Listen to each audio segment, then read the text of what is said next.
Indiana. Come to the floor here to give an even simpler argument, because it applies in many different areas in addition to education. Senator Scott coming to the floor to ask for choice, opportunity, and competition all mixed in together. When you've got that, you've got the description of a perfect marketplace, whether it's for healthcare, whether it's for education. And ironically, the two places in our country where expenses keep going up and up would be in healthcare. Most families would put that up there right along with education. K through 12. Having that ability to choose where you'd want your own kids to go to school is something that you should never be afraid of. If you're not interested in it, you're probably trying to hide something.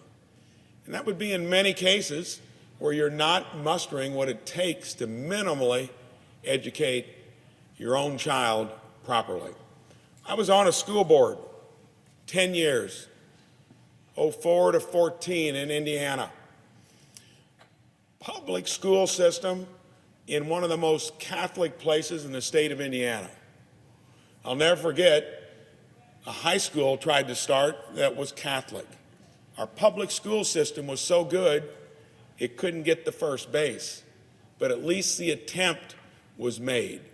Not all areas are blessed with a public school system as we traditionally know it, offering that top-notch education. And whenever you do fear competition, transparency, which doesn't necessarily apply here, but choice, it does, you're probably trying to cover up something that's not performing.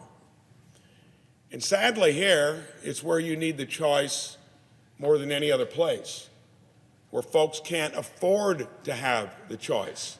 And if you're trapped in one system, what does that say for your kids' future? I ran a business for 37 years. So many businesses try to do the same thing, get involved in markets. It gets concentrated. That's what's happened in our healthcare industry. It's like an unregulated utility, and it disguises itself as free enterprise. That's restricting competition, restricting transparency, restricting choice. Costs have been going up for decades, no end in sight. Post-secondary education, very similar. Here, all we need to do is take a system that's still got a pretty good value to it. It's just not producing the results. Indiana has been one of the leaders in charter schools and choice. Have over 100 charter schools. I reflect back, I think it was when I was a state legislator, neighboring county, 3 grade schools. The smallest of the 3 had to be shut down because of cost cuts. Well, best performing of the 3. Those kids would have had to have traveled 10, 15 miles to get to one of the other 2 public schools, elementary.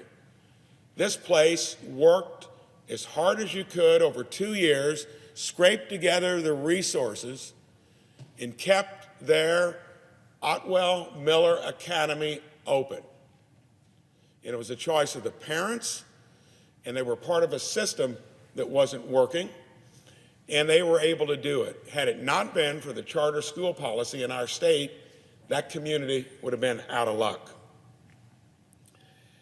We have some of the best charters in the country in Indiana because we're a place that generally embraces competition, transparency, choice, no barriers to entry. Whenever the healthcare industry is trying to lobby for not having more competition, for instance, through physician-owned hospitals, when public school systems want themselves to be the only option, sometimes you get lucky, like I did, and went to a great public school system. Many times you don't, and you're trapped in a bad system. Our schools, too, that are charter, sometimes they're a little more experimental. They focus on things like STEM, CTE, particular education that that community might need. Or if you're bought into the same old curriculum, the same old process, the same thing that's not generating even the basic results, you're trapped in something that should never be the case. B for choice, B for competition, B for a successful education. I yield the floor.